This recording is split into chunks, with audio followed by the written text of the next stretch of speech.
America, insurance company over the people of Florida. So an insurance company known as the Citizens Property Insurance Corporation in Florida have been forcing its citizens into mandatory arbitration in where they win 90% of cases. So many policyholders in the state of Florida have had their claims denied, and they go to take it to court in order to appeal those claims being denied. But the Citizens Property Insurance Corporation have taken more than 1,500 disputes to mandatory arbitration, where they win 90% of cases and 55% of the payouts are under $500. Obviously meaning the people are getting over horribly by this mandatory arbitration process. Now, when the cases are taken to court without mandatory arbitration, they only win 55% of cases. But through mandatory arbitration and basically strong-arming and threatening customers, they're basically winning 90% of their cases. Now, this is because in 2023, a Florida law made it possible for this company to reroute disputes away from traditional hearings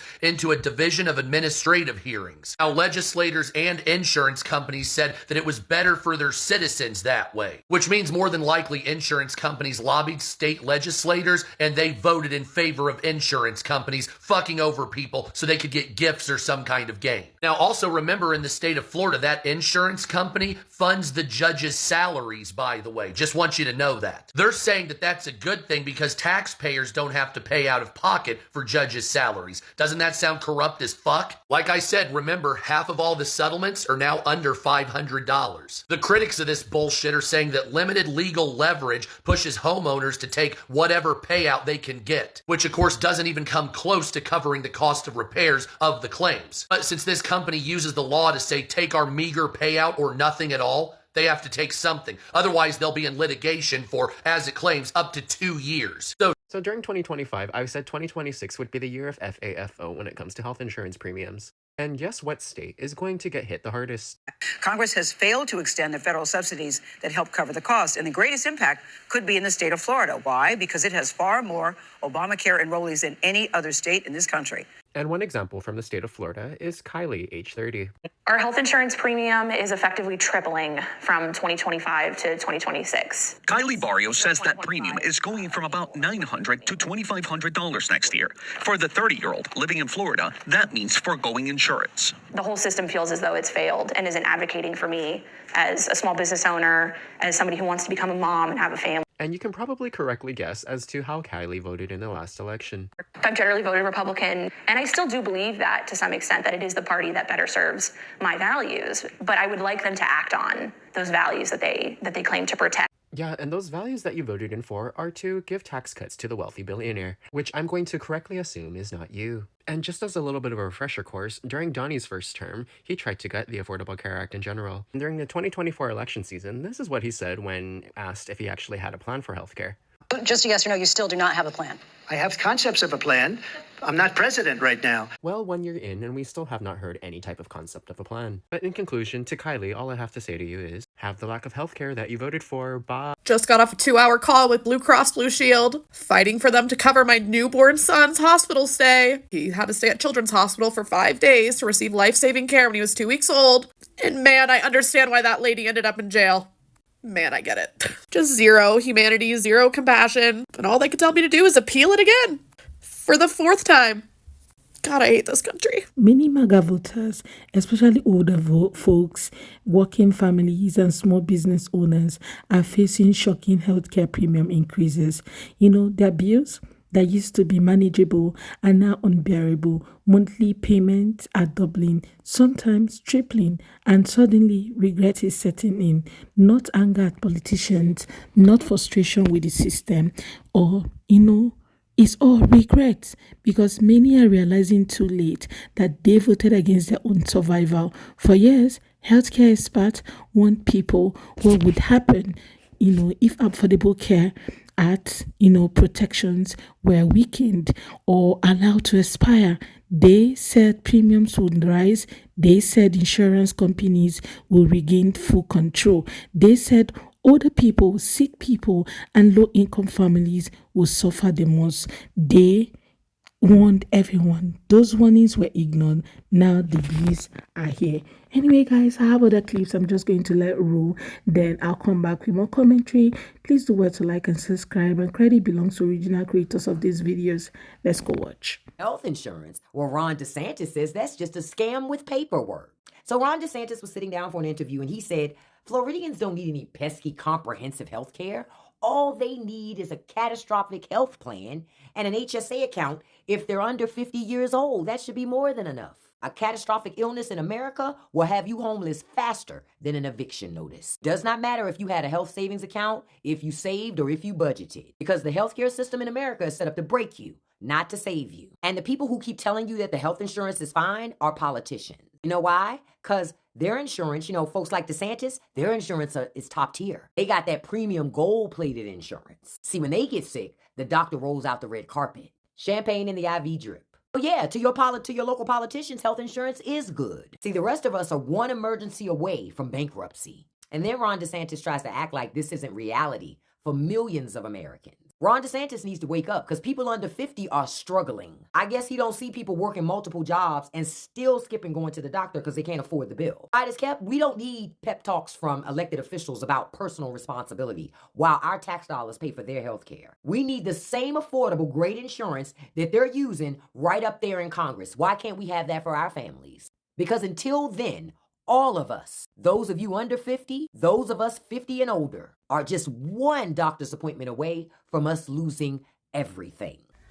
I just moved to Florida, and I knew that Florida would be very different than Vermont, and I'm running into that right now. So I don't have insurance, and I don't have any money, and I need to go to the doctor. So I called Planned Parenthood because in the past, when I haven't had insurance or money, Planned Parenthood has not turned me away. Or they've worked with me, or they've just given it to me for free. They've just never turned me away. And I just walked into Planned Parenthood for preventative routine care because I don't have insurance. I don't have any money right now. I need to see a fucking doctor. I need to get prescriptions. And it was $250. And they weren't going to bill me, and I had to pay it right then and there, and there was no payment plan. And I was kind of like, what the fuck? Like, I really didn't expect this. And I told her how, other Planned Parenthoods have let me do it anyway. And she's like, was it out of state? And I was like, yeah. And she goes, yep, it's a Florida thing. In Florida, a state with one of the largest elderly populations in the country, healthcare is not a luxury. It is life or, passing. Many residents depend on insurance coverage for diabetics, health diseases, heart diseases, cancer treatment, and long-term care, right? When protections disappear or subsidies end, insurance companies do what they always do, raise prices, and they raise them fast. People who once paid a few $100s a month are now seeing bills they cannot afford. Some are being forced to drop coverage entirely. Others are skipping doctor's visit, cutting pills in half, or choosing between rent and medication. This is not politics anymore. This is reality. What makes this situation so heartbreaking and controversial is that many of the people suffering right now proudly voted to dismantle the same system that protected them. They cheered when politicians promised to end Obamacare, not fully understanding that the ACA was the reason they had affordable coverage in the first place. I lost my health insurance coverage back in September when my subsidies went from $25 a month to $516 a month. And this was not like premium top grade insurance, right? And so I have been without. And I was hanging out with some older friends of mine last night, and they were telling me that, you really need to be on health insurance. If you get hurt, if you get sick, you will be financially ruined. And I was telling them that I had been on health insurance for the last few years.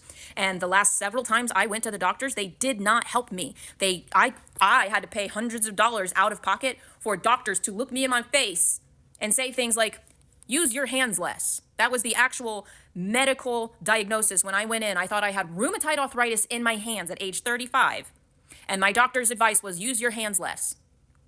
I paid money for her to tell me that. And then last year, I had a stomach issue. I tried to go to the clinic, and they're like, well, because it's your stomach, you have to go to the ER in case you're pregnant. I'm like, I'm definitely not pregnant. It is a 0% chance that I am pregnant. Let me just assure you, okay, the life I live, I'm not pregnant. And they're like, sorry, I literally could not go to a clinic, which only would have cost me $120 out the door for everything that I needed. They had to refund me and make me go to the ER. So then I'm at the ER for 5.5 hours. I have to get a CT scan, which charged my insurance $15,000. I end up paying over $600 out of pocket for, at the end of this visit, for the doctor to look me in the eyeballs and shrug and say, maybe try over-the-counter antacids. To Trump voters, I don't know what y'all tripping about losing your benefits. We told you the floor was slippery. We told you the stove was hot. We told you the food. We told you. We warned you. We told you not to cross that road. Traffic was busy. I mean, I came on here and I told you quite a few things. So it's awkward. Like, what do you want us to say?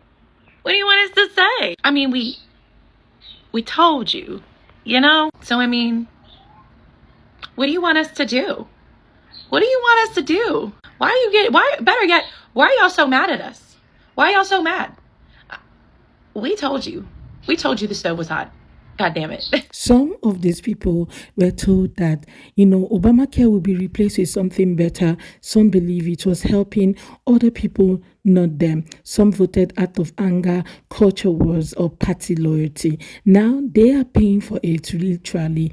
In Florida, you are hearing the same stories over and over again. Seniors crying on the phone with insurance companies, families shocked at renewal notices, people saying this must be a mistake, only to realize it is not. And that's when the breakdown happens, because deep down, many know this didn't, just happen to them.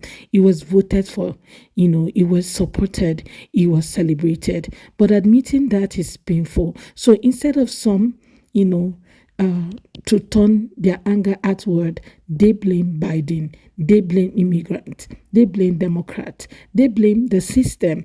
Anyone except the politicians and movement they supported. Others go silent. Silence is common when regret meets pride. Talking would mean admitting I messed up, and for some MAGA voters, admitting mistakes feel worse than suffering the consequences. But the consequences don't care about pride. Insurance companies don't care who you voted for. Hospitals don't care about your politics. Bills come the same way for everyone. Code, printed, and due. What's especially, cruel about all of this situation is that Florida leaders were warned. Healthcare advocates said Florida would be hit harder than most states. Large senior populations, high healthcare costs, many people just above, the poverty line, a perfect storm, and still political games were played. Now, the people who trusted those leaders are left holding the bag. This is what voting against your own interests looks like in a real life. It's not an internet insult. It's not a talking point. It's someone sitting at a kitchen table staring at a bill they can't pay. It's someone saying, I didn't think it would affect me, but it did, right? Healthcare is one of the few areas where ideology doesn't matter. Everyone gets sick, everyone ages, everyone needs help eventually. That's why systems like the ACA existed, not to be perfect, but to protect people from complete financial ruin. And right now, this is exactly what they are getting. Removing that protection doesn't hurt politicians, it hurts regular people, and the regret is spreading. Some Florida voters are quietly admitting they were misled. Some say they believe promises that were never meant to be kept. Some say they didn't understand how the system worked until it was gone. Others are still in denial. They say this is temporary, this is fixed, okay, and it will get fixed. At least we stood for our values, but values didn't pay medical bills. This moment should be a wake-up call for everyone. Healthcare is not about left or right, but is about survival. And of course, at the end of the day, these people are, in regret, right? Because regret doesn't mean people are evil. It means they are human, misinformed, emotional, trusting the wrong voices. But growth requires honesty, and honesty starts with accountability. Until that happens, the premiums will keep rising, the regrets will keep spreading, and the silence will keep getting louder, because reality always collects its debt. Always. Right? Anyway, guys, I would love to hear your own take about today's video in the comment. Let's have that conversation. And please do want to like and subscribe if you haven't already. Don't forget to give this video a thumbs up so that more people can see it. I look forward to seeing all of my next video. Credit belongs to original creators of these videos. Thank you so much, guys, for watching, and see you all on my next. Bye, guys.